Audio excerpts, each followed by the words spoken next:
What up, Grizz Nation, and welcome back to another post-game show. I am your host, Daniel Greer, and we are Grizz 901. A little bit of a fun show that I expect to have tonight. The Grizzlies win 105-104 in a good old-fashioned slobber knocker is what I'm going to call this one. But listen, it's a Friday night. It should be a fun time, but I have to give a little bit of behind the scenes. I didn't do a Grizz Trivia.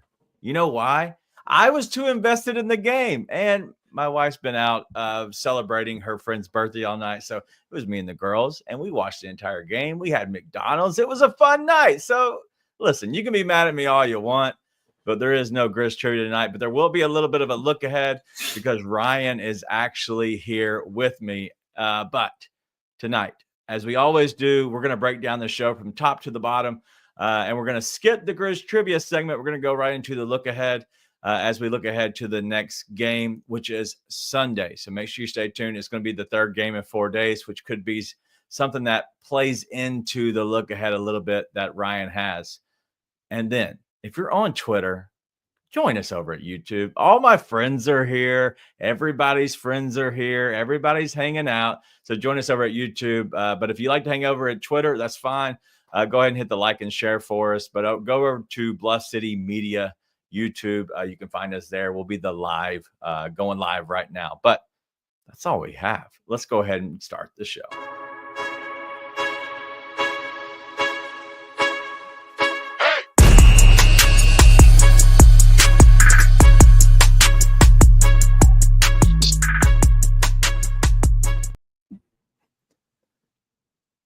What up, man? What up? That was misery. Just complete misery. Look, I think they need, after Elon's done with Trump and all that stuff, he needs to come in and help Silver with the refs. Oh, my God. Start cutting some of these people out. Because tonight, just in general, it wasn't one-sided. I can think of half a dozen calls where they just flat out missed. And it's like, what are you even looking at? It was horrible. Yeah. Like, that 3 should never ref again, ever again. It was awful. No doubt. Listen, one, thank you all for hanging out with us, and your comments coming through left and right is funny to me because I see some of this stuff and I can't even keep up what in the world you're talking about. And the last comment I'm seeing right now is Sloppy Joe's, and I feel like I'm missing out on what's going on in the chat. So I'm kind of having FOMO over here. But the officiating tonight, all right, earmuffs, so bad. kids. It was shit. Like it was so bad. Like I just don't understand. And I've not been a ref guy on this show. That I leave that to Nate because I know that he's going to kind of come with that, and that's what he looks for. When I play, I'm very much on consistency. I'm very much on, if you're going to give me that, I better get that, right? And so that's cool. But like I'm watching these games and I'm seeing so much inconsistency, and a lot of it's towards Ja. Like he's getting nothing that SGA gets. And I don't understand it. Can you help me understand why SGA, you can breathe on him, you get a foul? Ja, everybody goes straight up on Ja. It doesn't make sense. Yeah, I don't. The only thing I could maybe reasonably explain is that Shay's a few inches taller, maybe, and his limbs are longer. So maybe it looks like he's getting fouled more than he is. But like Jaren picking up his 4th, he didn't foul him. Edey did. And then the very next play, he picks up the 5th, which takes him out for the whole 3rd and most of the 4th. Right. But it was like, I'm fine with physical basketball. Like in general, it's an interesting game because I like the physicality of it. Yeah. But when you take a pace of play, because the Magic and Grizz were wanting to run, but nobody could because either missed calls, blown hand check calls, or terrible fouls. Like the poor Orlando Magic assistant coach got a tech for waving at the Magic to rotate. I agree with shooting that. a 3.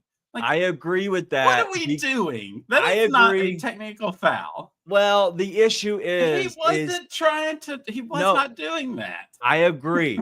But because he stepped towards him, like on his catch, like Luke was catching the ball, and when he was catching the ball, he was animated, right? He was not doing what they gave him a technical for, but Yeah. because he stepped towards Luke and he realized it when he stepped towards Luke because he was given that come, and then he like stepped towards Luke. It was like, oh, he's got the ball. Let me freeze. Like, hey, I'm here, but like, please don't like call anything on me. Like he was like frozen, and then got the call. I was like, I get it. But it's because he stepped towards him, I think. Which is fine. You can explain it that way if you want to, but nobody in their right mind, if you're a referee in the NBA Basketball Association, think that a grown man is going to jump out there on the court and swing. Like, what are we doing? It was all over the place. It was terrible. And I thought it affected the Grizzlies more than the Magic, right? Like it clearly affected Ja. Oh, 100%. Where he wasn't getting call after call after call, and he's hunting for it and he's not getting it. Yeah. When we made that big run in towards the end of the third quarter was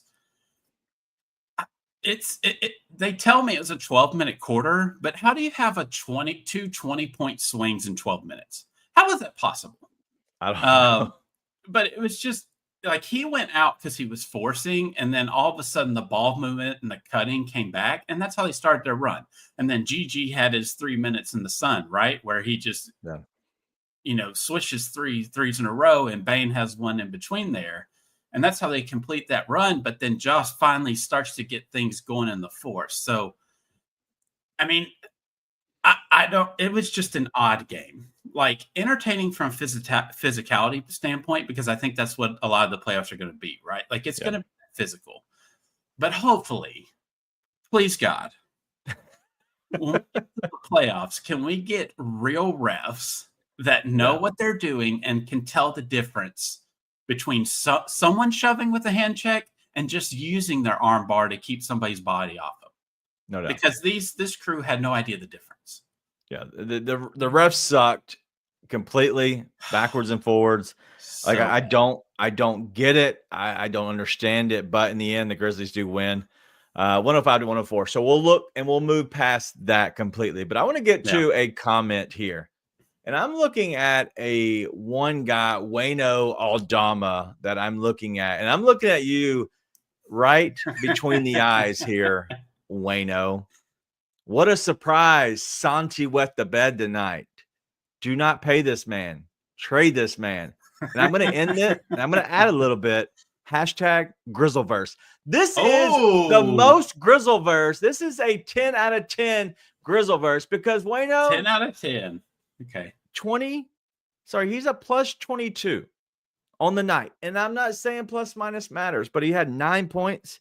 He led the team in rebounding, or tied for the lead in rebounding off of the bench.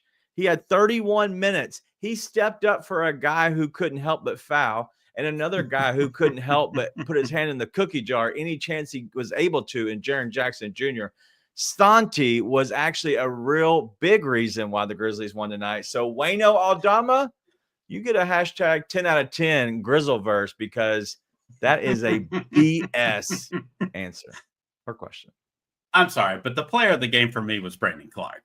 I mean, he was. Santi had the plus minus stat monster, but Brandon Clark was really the biggest. Like he was the only solid guy tonight. Like Jaren was a complete no-show besides free throws. Ja was terrible for most of the game and just not in it at all. And that's a good point by Lauren. Like Santi is so up and down, but he was there at the end and played okay defense on Paulo, right? But Santi's problem that I've had with him is he always just seems to be a step too slow, right? Like his reaction time, like it's reactive, not proactive, right? Mm-hmm. And so like he gets the ball, if he's not shooting it, he's looking, and like his pass seems to take like an extra half second that it shouldn't, to kind of keep things moving. But I mean, who else were you going to put in there to be tough? I mean, that was a big boy, tough man's game, right? Yeah. And they tried Scotty in the second half. He had a steal and Had a good stretch did for about 6 okay. minutes. Like he was fine. He was a little change of pace from what they were doing. But yeah, Santi is up and down to me, which I think Lauren describes that very well. Like you just kind of don't know what you're getting from him, which is something that I'm worried about him in the playoffs. But tonight he closed with us and he played good enough defense for us to close. Yeah, as Wayno's saying is my defense of him all season is the only consistency for Santi. I love going head to head with Wayno anytime I get a chance. One, I think Santi's a good player, and I think deep down inside you could probably get that out of Wayno, but he did miss both free throws at the end because that is really what mattered. And J-Ro G, listen, I saw him pee down his leg, but I'm trying to look past it. Okay, I'm looking for the better in people. I see that he down did his that. leg as bad as the Magic did in that final 8 seconds. I mean, that was like they were all stopped to call a timeout, and they looked over at Mosley, and he's just standing there with his arms down. And Powell's like, "Oh God, hold on." I heard Jamal Mosley was going to coach circles around our coach Taylor Jenkins in the second half. That's all I heard at the halftime of the Grizzleverse Spaces is how he was going to, tell all these guys what to do, and they were going to go right at the Grizzlies, which it did work for a little bit, but maybe, just maybe, he was out coached tonight. I don't know. We'll see. But no, that was just one of those weird things at the end. Like I hate when coaches call those timeouts. I would have done the same thing as Jamal, but the problem was there wasn't a communication with the players to know to go. Like there was a either someone miscommunicated or someone didn't relay the message. There was just something off about that, which thank God worked into the Grizzlies' favor. But yeah, that looks bad at the end because the Magic for most of the game felt like in control. But the Grizzlies hung tough, and that's what they tried to do against the Pacers, right? They just couldn't they dug themselves too much of a hole and are just, unfortunately, better offensive team than what the Magic are. So the Magic can have real lulls in their offense. And so it kind of let the Grizzlies back in it, and they closed. And that's what we want to see, right? Like, we haven't seen them play a lot of close games. And this was an ugly playoff-type physical close game, and they closed on it. Doesn't matter if it was because Santi peed down his leg, missed free throws, or the miscommunication between coaching staff to players and the Magic. They still closed it. And so that is, at least it's a win. Yeah.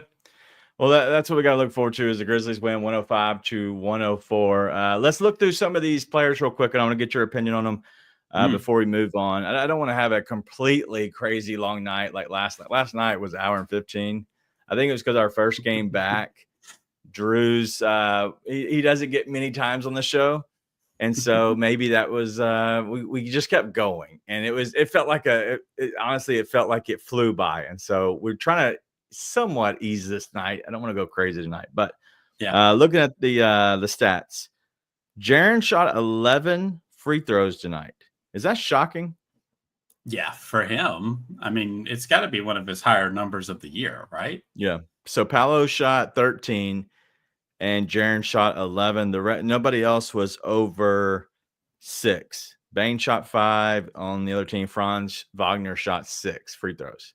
Like it was those two guys who were in foul trouble on both ends.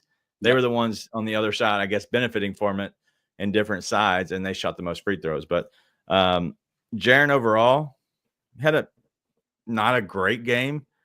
When he was able to play within the game, I think he played fine. He was still a minus 11, which, I don't look into that too much, but 16 points overall. He had just 4 rebounds and assists. That's kind of where I'm an issue with is the rebounds, but he still had a steal and a block, but no turnovers. So any thoughts on Jaren just overall? Yeah, I thought he was just bad tonight, right? Like you can't take him off the court if he's bad, right? Like he needs to be out there. And I wouldn't say that it was like an all-star weekend hangover because he played one game to 40 and that was it, right? So it's not like he exerted a lot of energy, but he also didn't get that break that everyone else did. And he's played pretty much all season. So I mean, I think you can try to explain it away as much as you can. I think it was just an off night, right? Like it's a 3-game road trip, right? Like I think the Cavs is the last, like you said, 3 and 4 games and all on the road coming off an All-Star break. I mean, I don't care who the teams you're playing are. Like that's not an easy thing to do, to just rev up and go on a 3-game road trip in 4 nights. Yeah. Especially against teams that are going to be in the playoffs in the East. Now, I know the quality is not as good, but like the Pacers have been playing better. The Magic are a very solid defensive team and gave the Grizzlies absolute fits. And then on Saturday, I mean, you're talking about the number 1 overall record team in the NBA. So to steal one of these, I think is good enough. Like you never want to go 0-3, but if you come out of this 1-2, I think you can live with it. I really do. And if you happen to go 2-1 against the best team in the NBA, then with how poorly they've looked so far in 2 games, you've got to take it like all day long. You just kind of hope as they get out of this All-Star thing, you know, it takes teams a little while after All-Star break to kind of get back in the rhythm. Hopefully there's more not playing catch up so much and more of a consistency throughout the game, right? Yeah. Instead of massive swings quarter to quarter. Yeah. Well, if you look at their schedule, I know it seems daunting, but like once you it's get not past, an easy schedule. I mean, it's not. No, but like the main thing was the back-to-back and then the 3rd game in 4 days, right? So that Cavs game, which you're playing Sunday, it's an ESPN game.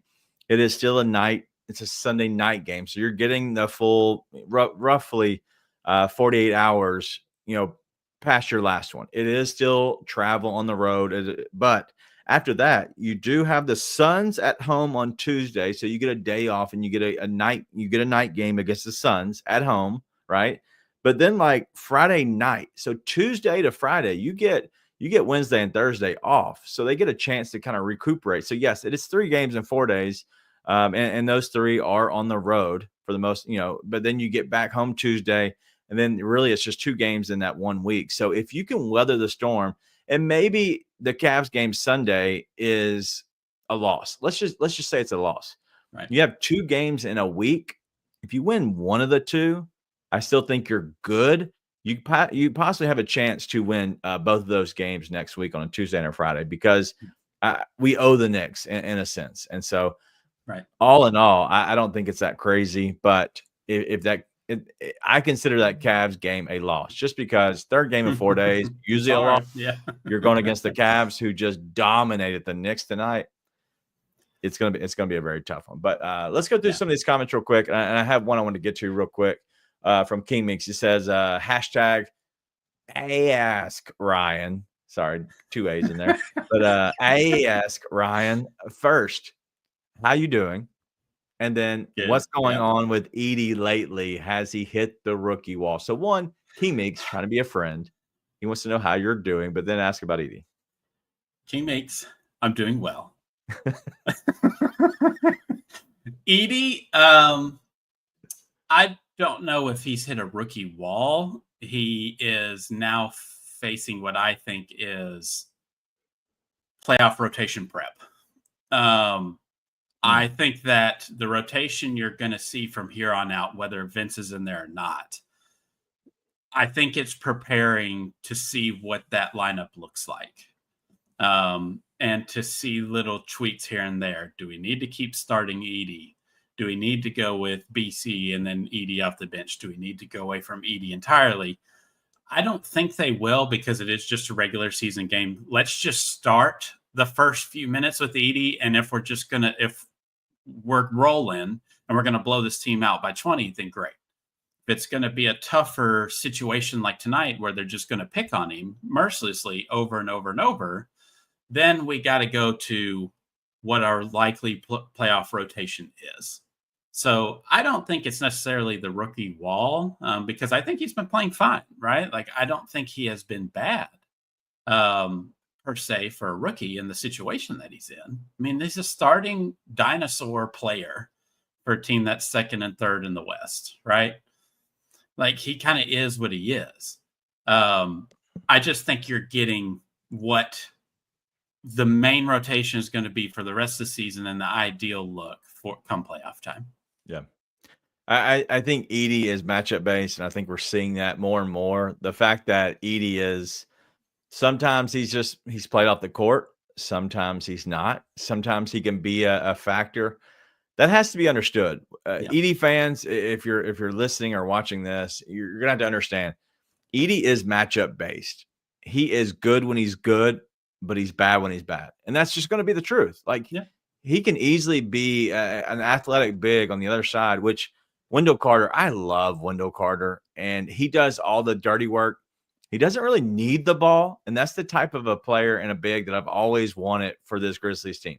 A guy who doesn't need the ball, not scared to actually do the dirty work to get the rebounds, set screens, whatever, but also be mobile enough to be in there towards the end of the game. Steven Adams was all of that, except for the very end where you couldn't really have him in a lot of times because they would target him and they would try to play him off the court because they know how much of a factor he is on the court.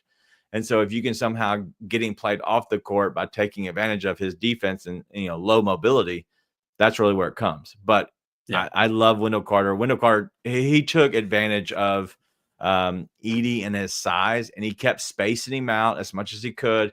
And then he'd just backdoor, grab a rebound. And honestly, I was disgusted with half of the game just because they looked like they were just standing around and trying to just stand there and get the rebound.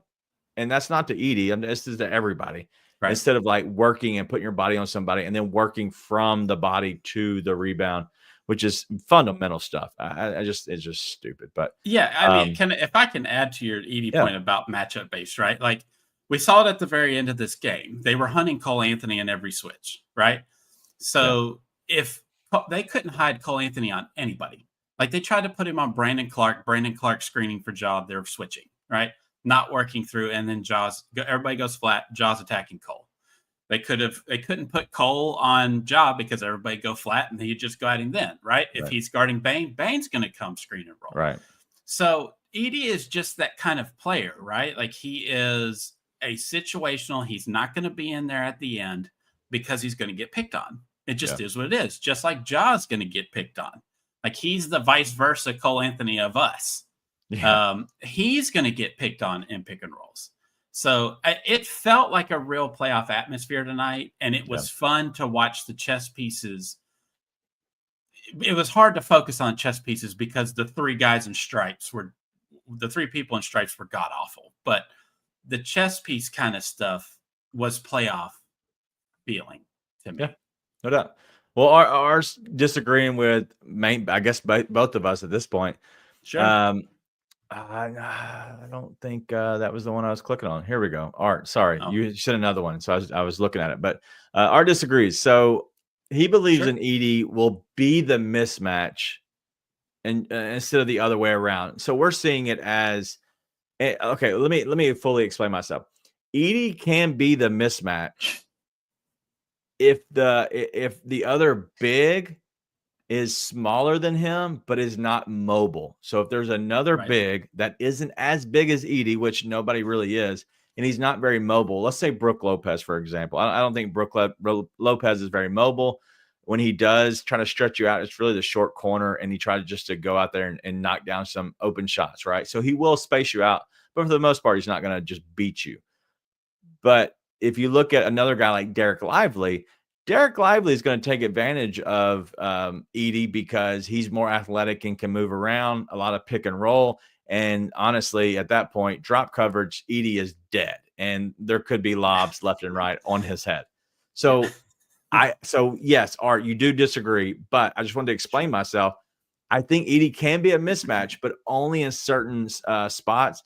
For the most part, when we get down to the playoffs, stuff like that, I think we are at a mismatch depending on the actual matchup that we have. Do you see it the exact same way as I do? Yeah, I do, because I mean, the only way I see to me that you can say he's a mismatch is if you plan on feeding him in the post, right? And he has just not really shown all season that he can do that. He's too slow with it, doesn't have great hands. Sometimes he gets deep positions, sometimes he doesn't. But But a back to the basket post up like that is literally the worst shot in basketball. It just is. Yeah. Like you can debate it if you want to. Oh, he's bigger than everybody and he's in the paint. Okay, if he's right by the basket, okay. But most of the time he's just not. Like he's outside of the paint. And it's just a bad shot. It is. And he's not good enough of a passer yet, but he's a rookie, right? Like it's high expectations to put a 7-foot guy who has been the focal point of a college offense for 3 years to all of a sudden switch now to play a role and contribute at a high level and be someone who's going to be helpful in a playoff series. If he does that, like that's one of the few times in history, in NBA history, a rookie has ever done that. Like that would be truly historical stuff. So it's just the reality of where he is right now. Like I'm not against him. I think he's a good player, and he can help this team in certain instances. But we love Steven Adams. Steven Adams got played off the floor against the Minnesota Timberwolves. Like so many times, and that's with Gobert and Cat. Well, I think that year it was just Cat, right? Was it? They didn't have Rudy that year. I'm pretty sure. I think they got Rudy. I think the summer after, I believe. Gotcha. Okay. But is that the Brandon Clark series? That was the Brandon Clark and the Xavier Tillman series. Okay, that's before Gobert. They dusted off Tillman, and he kind of flipped the series for him. Right? And he never played again. That's probably what's going to happen to Edey, and it's not really a fault of his own, right? Yeah, like it's just kind of where he's at. No doubt. So 3 or 4 years, will that be the same scenario? You hope not, right? Because what have you invested in? But I think that's reality on where he's going to be at. Okay. All right, let's get through some of these real quick. One, King Reeks, is that you? I know I could smell you over here. King Meeks, not King Reeks, my bad.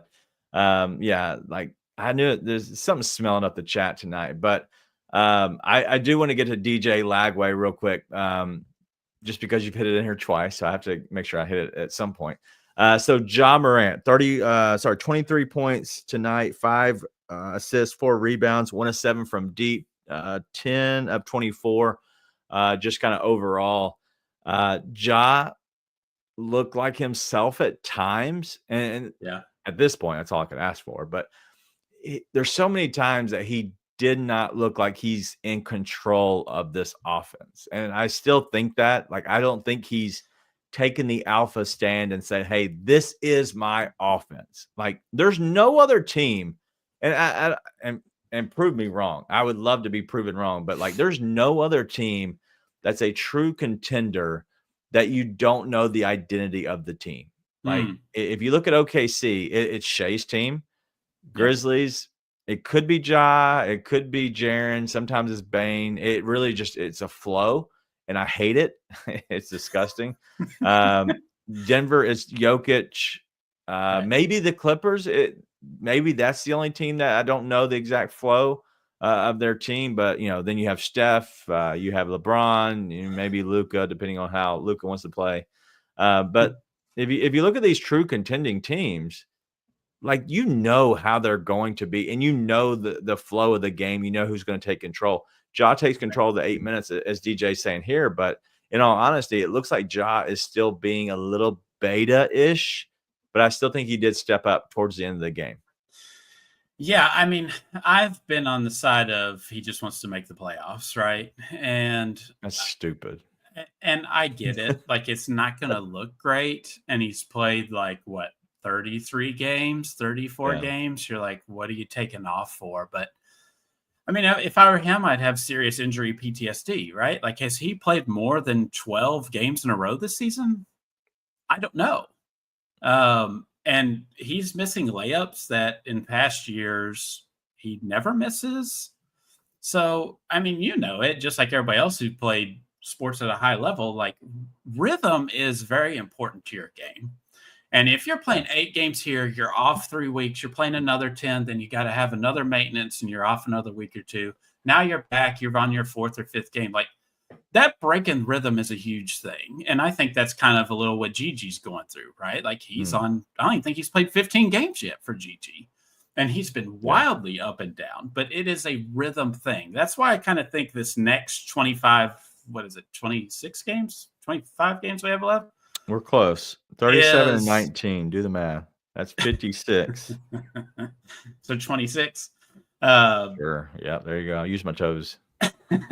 I do think it's going to be primarily focused on who's going to play in the playoffs and getting kind of that rhythm together heading into that. The only thing that can kill that is another nagging injury to someone else to break it up again, which we hope doesn't happen, right? Like I would have loved to seen Vince play tonight. Vince is perfect for this game. Because I agree with you. Like the Magic were physical, but the Grizzlies always seem to be standing around and looking at the ball, right? Yeah. Like they weren't too invested in going for it. And the Grizzlies, I mean, Marcus Smart never played, and our shining white prince, Jake LaRavia, got traded. But these were guys, when they played, would go attack the ball, right, on rebounds. Vince is kind of really the only guy we have that does that now, right? Like, I can't really think of anyone else who's going to attack the offensive boards like that. And offensive rebounding is very crucial for the Grizzlies. And I know it sounds like we didn't do it tonight when we had good offensive rebounding numbers, but I think that's why Santi kind of had an impact, right? I think 4 of his rebounds were offensive rebounds, and that's why BC was so crucial tonight. Like, I think they both had about 4 offensive rebounds. So so the Grizzlies out rebounded them on the offensive board, 15-13. Those little margin things are huge differences in this game. So yeah, but BC and Santi 4 each. But there was just too many times it felt like where the Grizzlies are just standing around, looking at it and not attacking it, right? Like Cole Anthony got that offensive rebound at the end of the game, surrounded by 5 Grizzlies. And luckily enough, Bane bothered Franz enough where he blew the 3, right? And that what got Santi to the free throw line. So, I mean, in the playoffs, regular season is not going to matter. But in the playoffs, those little margin things add up. You know, just 100%. An extra possession here or there is the difference between winning and losing in the NBA at a high level. Yeah, Austin's saying here, if Santi is your best rebounder, you're doomed. That's an issue. It's kind of where we're at, because besides Vince on this roster, who's going to attack the offensive glass? Yeah, it is Vince, it's Santi, and it's BC. That's the main ones because they and honestly, a lot of it is the backside because they're usually off ball. And so it is the backside stuff, but Vince is usually everywhere. And so you don't want to, I don't want to discredit him too much, but I do think it is most of Santi and BC being off ball, being on the backside, and they come in for a kind of a ricochet rebound, which is great, right? The extra, offensive possessions is really what wins you the games. And if you look at the stats, the Grizzlies had 4 extra shot attempts tonight. So 4 extra field goal attempts, and they won the offensive rebounding by 2. So, those little things that really, in a 1 possession game, being more of a playoff feel where everything slows down a little bit, that's really what it looks like. And that's what it comes to be. And so, you kind of got to pick it apart. And I know a lot of people are picking apart the fact of the rotations again. Can you just somehow just share, is it the rotations that are weird, or is it just PTSD from the Grizzlies fans that they're like, hey, it's gotta be rotations, I don't see my favorite player on the court? No, I think a lot of it is youth, right? It's just, we're the youngest team in the NBA again, besides the Thunder, I think. Really? I'm pretty sure we are after Marcus Smart trade. We got rid of Kyle Anderson, D'Anthony Melton, got rid of, quote unquote vets, and went young. And then Ja had his year. So we panicked and got Marcus Smart to instill, discipline, I guess, within the organization. I don't know. And then he never plays and we get rid of him. Now we're young again. So this is the up and down. I've probably said it before on the show multiple times, but that is the fluctuation that you have with young players. Like Gigi, that 2-minute run he had, like he's not good all game, but then he's on fire for 2 minutes and it flips a game, But if we had consistency, like that's how a lot of these is just consistency. And we just haven't seen that. And that's not to blame the young guys because our stars are not consistent. So it is, I don't know how to explain it because you've got when Ja and Jaren, which Jaren I think has been pretty locked in all season, although he looked disinterested tonight. But Ja has looked more disinterested than anybody for more stretches of the season. Pair that in with young guys who are still trying to figure it out and like their play goes like this and Ja's doing that as well. I mean, that's kind of the game results you're going to get because like, have we had a normal Grizzlies game where they've played well for all 4 quarters? I can't think of one. Like there's always been a quarter where we're like, oh, what is going on right now? So like that consistency is what we're hoping for. And I think that's what Jenkins and coaching staff is going to try to find within this next 26 games is that consistency with that lineup. If no one's out for some injury, God forbid. That's what I think they're going for. You're muted to me. I don't know if that's anyone else. Nope, that's me. Sorry. Okay. I think it's what we forget to realize as a coaching staff. Like, in all honesty, a lot of these guys have not been on the court together throughout the entire season. Like they're just working into the main rotations, but also the big three. Like the big three, the leading scorer on the team, the leading scorer when the big three plays all together is who, Ryan? That's your Grizz Trivia tonight. When the leading scorer when all 3 play together, is it still Ja? No, Ja's last. Oh, last. Is it Bain? No, it's Jaren. Okay. So Jaren's actually the only one above 20. I think both of these guys are at 19 and 19-ish. It's 19 point something. But they're all close to 20, right? So you're getting 60 points out of them on a consistent basis when all 3 play, but Ja is not their leading scorer. And it's because of tonight, like he had 23 points, but last game, right? He didn't do anything. And so that's kind of where he is. It's still a roller coaster. It's up and down. There's not enough consistency. And so when you put, the inconsistency and then you pair that with a bench that can be really hot and then be really cold, which is inconsistent, then at that point, you're going to get more inconsistency. Like there's no consistent to it except for Bain. And I know Kendarius Dolliver here is like, I still hate Bain. Well, Bain coming into the night, he had scored 20 points in 17 of the last 20 games. Now it's 17 in the last 21 games. And he scored, I think it was 17 or 18 tonight.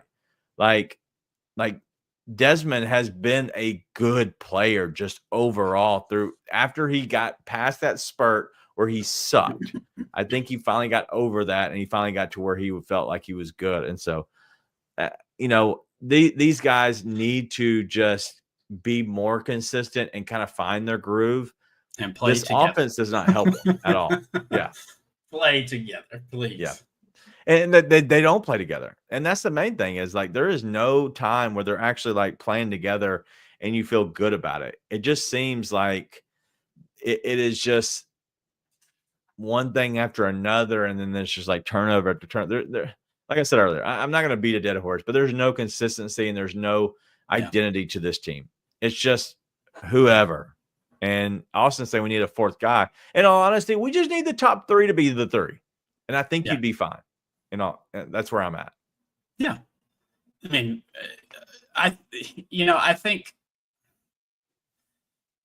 the problem, I think, is the evaluation of the rest of the guys, right? Like, if we have 4 guys that are pretty much similar and do the same thing, they're interchangeable and we can do whatever. Yeah. Well, that fluctuation back and forth kind of playing the hot hand is counterproductive to me. Mm-hmm. Because it's week to week, it's game to game. It's not consistent. It doesn't build players to expect. Like,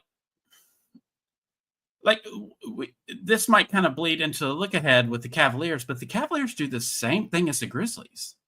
They have like one guy averaging 31 minutes. Two guys are averaging 30 minutes. The rest they play like 10 or 11 guys and they average 20 minutes apiece.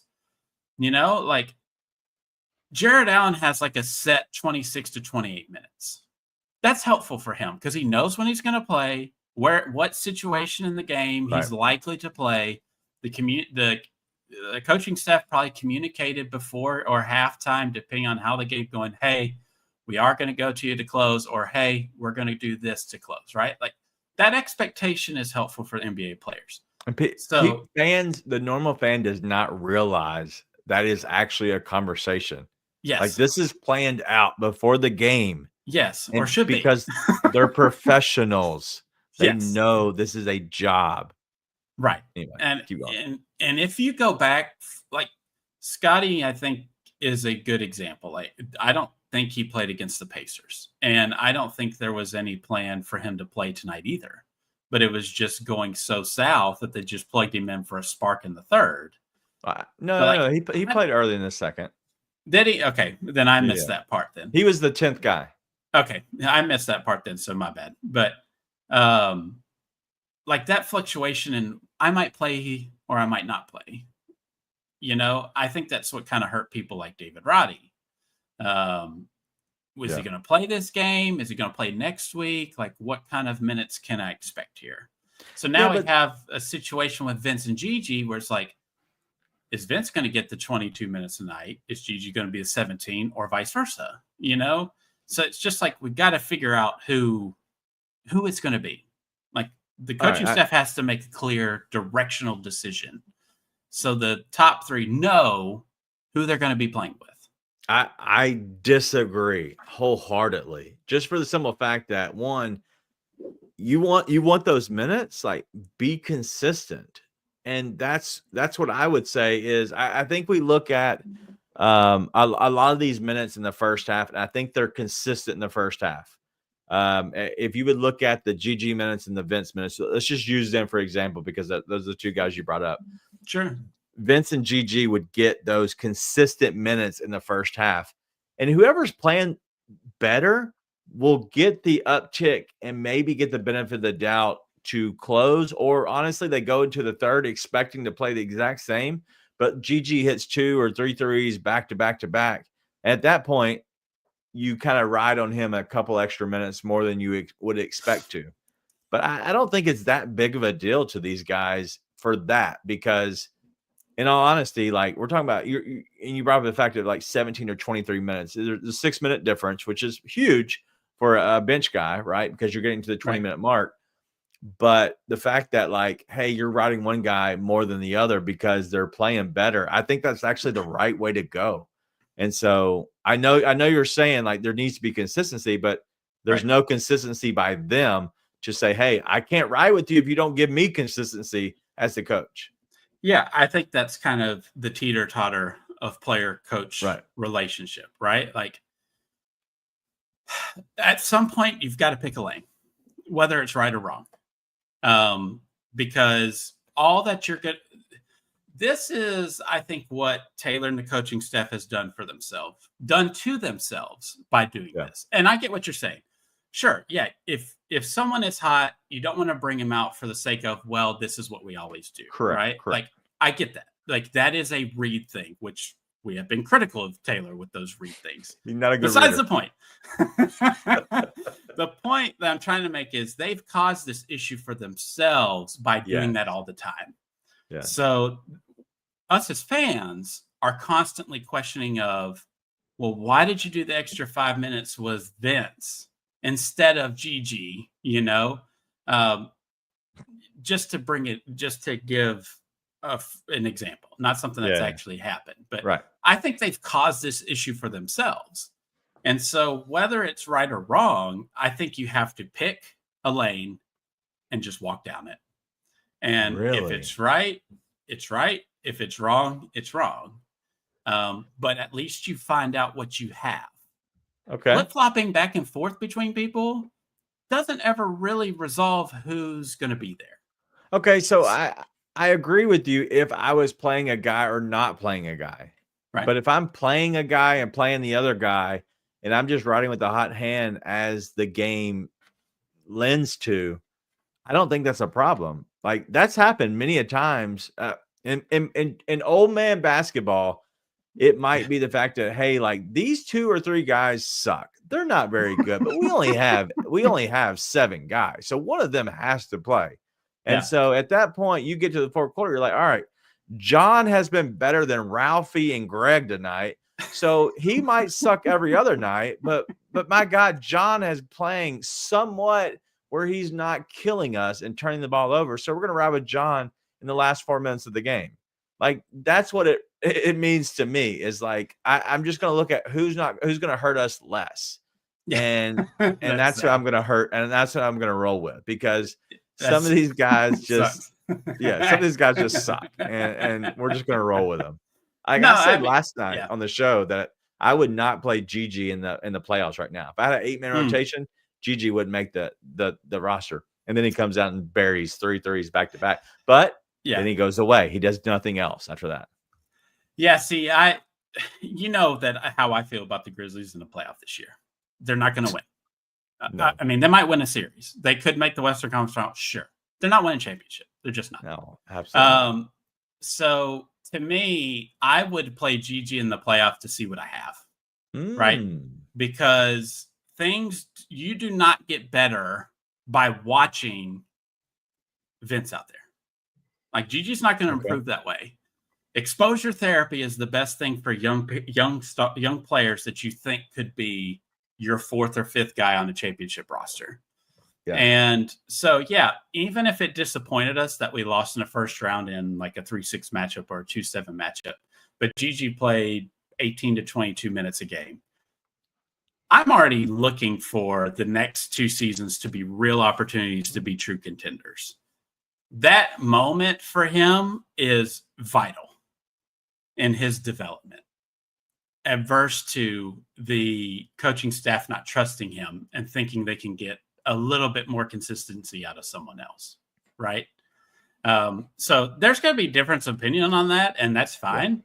But that's the better, the more you play young guys that you think are going to be there long term and can contribute at a very high level, the more they're on the court, the better, even if it hurts you now. I'm okay with that, but not in the playoffs. F that. Like F that to the moon and back. Like I do not like I'm okay with Gigi. I like Gigi a lot. He's so young. And I think people forget the Grizzleverse is still yelling for him to start, which is weird to me just in general. But I just don't understand like he's just not consistent because he's young, but also he's been he's been hurt all season. He hasn't played 15 games yet. Right. And so like I still see that. It's gonna take him time. And I know we're 20 whatever games left in the season, but my God, like hopefully he comes around and shows what he can do, which is great. Like that's what we want. But anyway, we spent 50 minutes breaking down this game and talking through it, which is exciting to me because it allows me to kind of roll through it. But I will say there's 2 different ways to think about the show. And one, the chat is crazy today, as Lauren says. But then Art is like, hey, the chat is fire. I think that just sums up the entire night because, yes, it is fire, but it's also a little crazy. Imagine if we had lost. Oh, my God. Last night, I know you were doing Mardi Gras and trying to catch bees at Mardi Gras. I'm not sure exactly what that was, but we're still out on that. Me and Drew have our questions about that. But last night, Astronomo, which I've not seen tonight, Astronomo, we were trying to talk him off the ledge. Like I'm to the point now, I'm used to this. Like I see the chat moving and I kind of catch on with it. And I kind of like, I see what's happening. And then like Wayne is like, hey, wait, we won? And like, I'm used to it. And Drew's like, hold on, wait. Astronomo is going to jump off a cliff. I'm like, just let him jump. We're good. We'll talk him off later.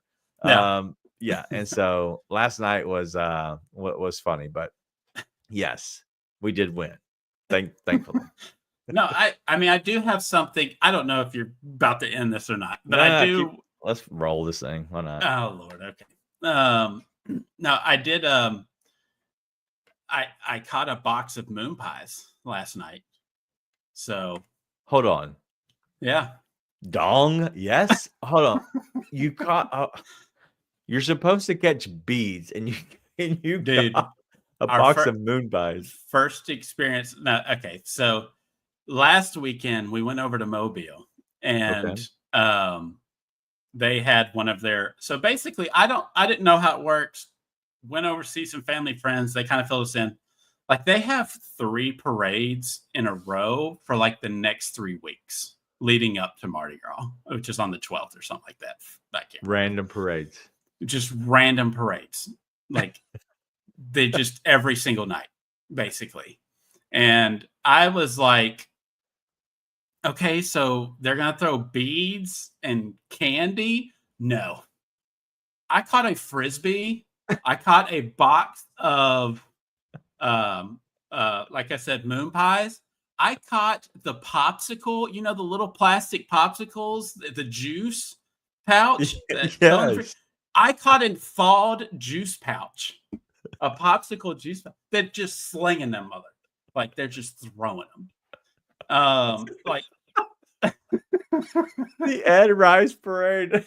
I put that community center in. But like, oh god! Apparently, there's some where they throw like whole heads of lettuce. Like they just throw it in the crowd. Like my son caught a car, like a toy car. Like, they're just throwing things, like whatever they can find. My daughter caught a hula hoop.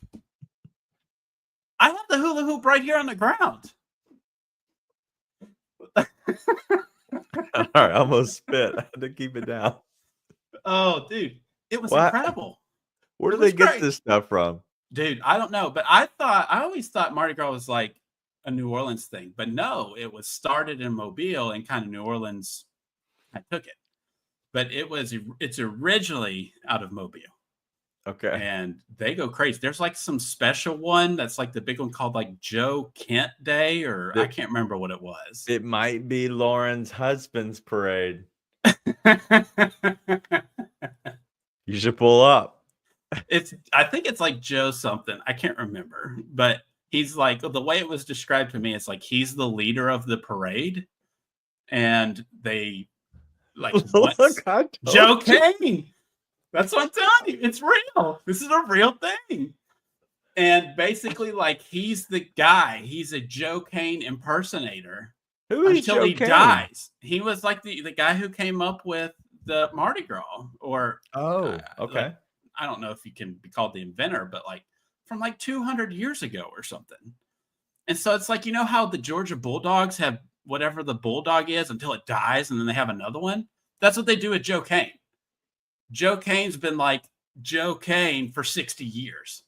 And then when he dies, they appoint a new one, like a pope.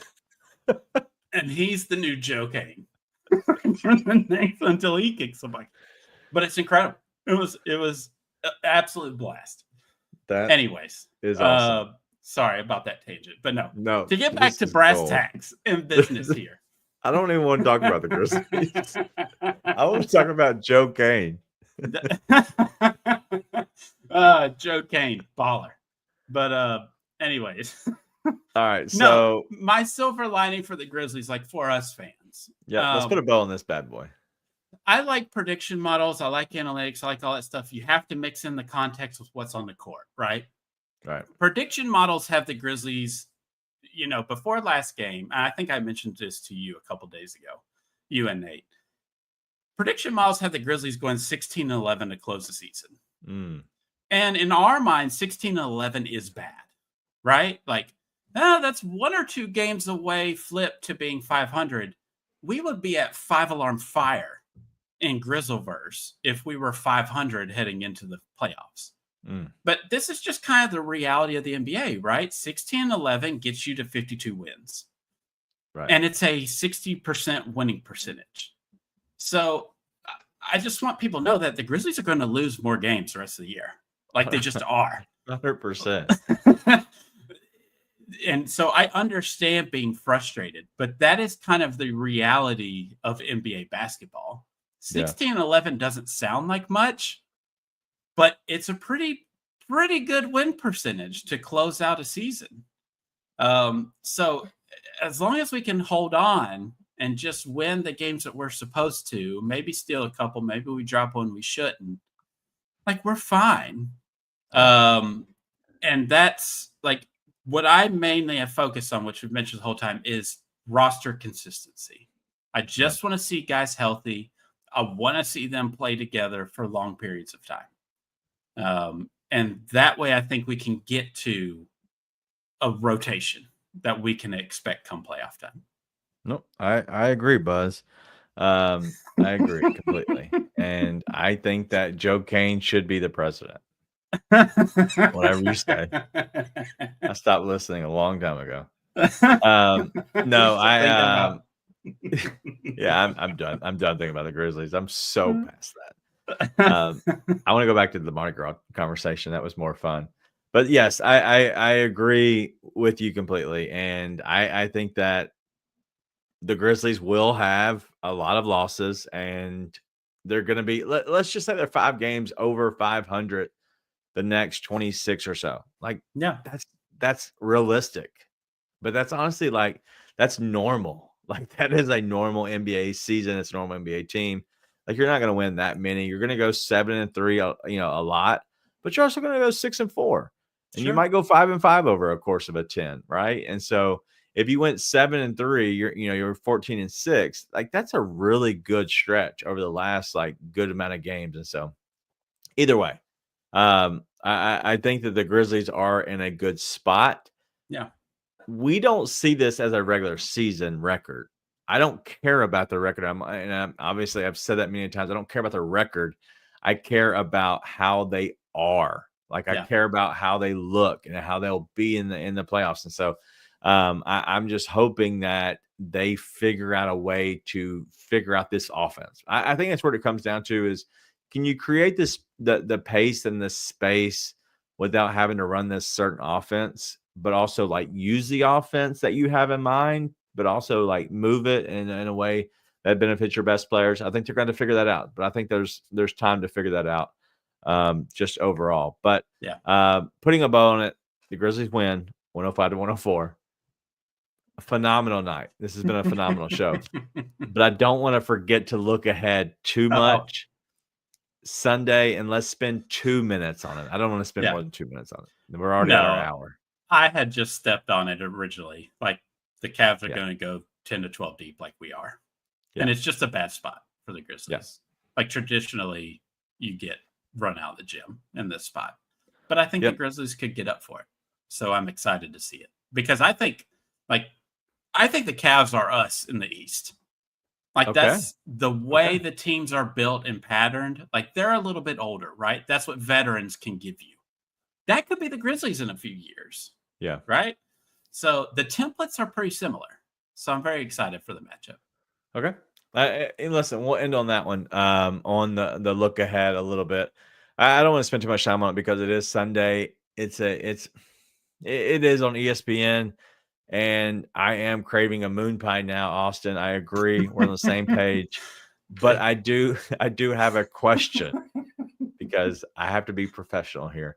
Anthony has asked this question, I think, a couple times tonight. But Ja's your best point guard, obviously. Yeah. What is the reason as a coach? Because I know you used to coach. I coach 10-year-olds. So I'm not anything special at this point. I'm just trying to get them all to go the right direction. But if you're looking at why you would move your best point guard off the ball, why would you choose to do that every now and then?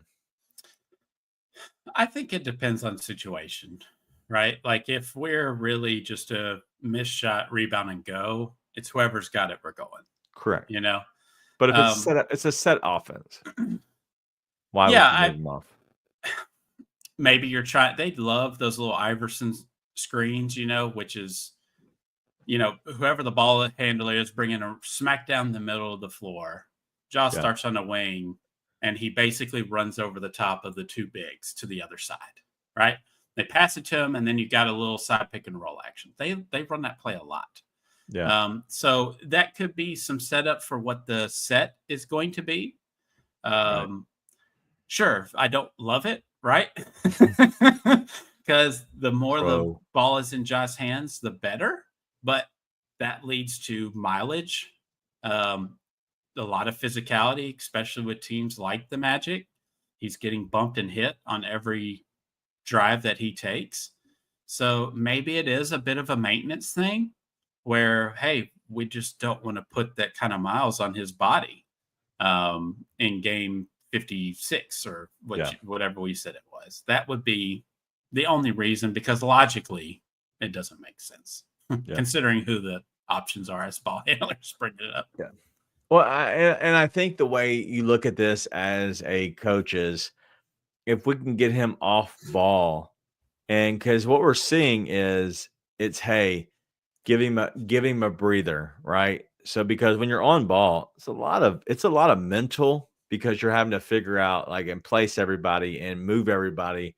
And honestly, you're trying to make sure you get the right screen, and there's a lot that it's taxing, if that makes sense. It's like it's taxing on your body, but also your mental, trying to make. So if you can steal a possession or two or three or whatever throughout the regular season, throughout a regular season game, and you're still in plays, it's not that big of a deal. But it's just like, why do it? Well, what we've seen is they'll go to Desmond Bane and they'll run a pick and roll with him, and they'll run, Desmond Bane around the pick. And then there's another pick to bring Ja back to the ball. What that happens is Bane has the opportunity to be free and take the shot, be free and go and dribble drive. And everybody's watching, hey, where's Ja? Where's Ja? Because that's a real thing, right? Because you don't want to be that guy who loses Ja Morant.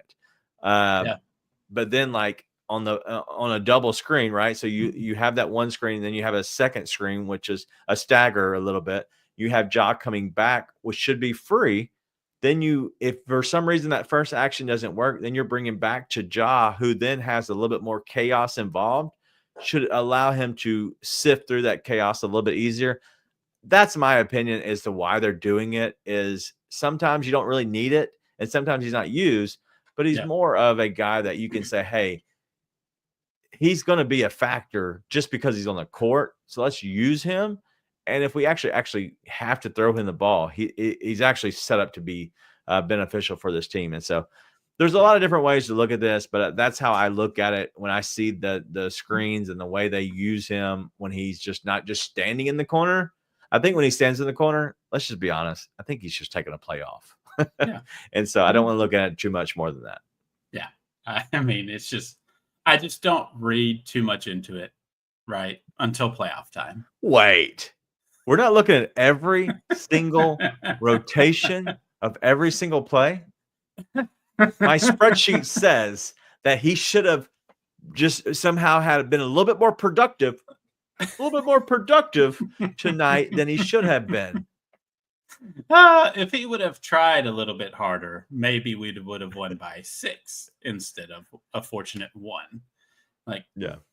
Well, me and King Meeks are on the same page. That's true. I'm married up. I'm married to a smarter family, smarter wife.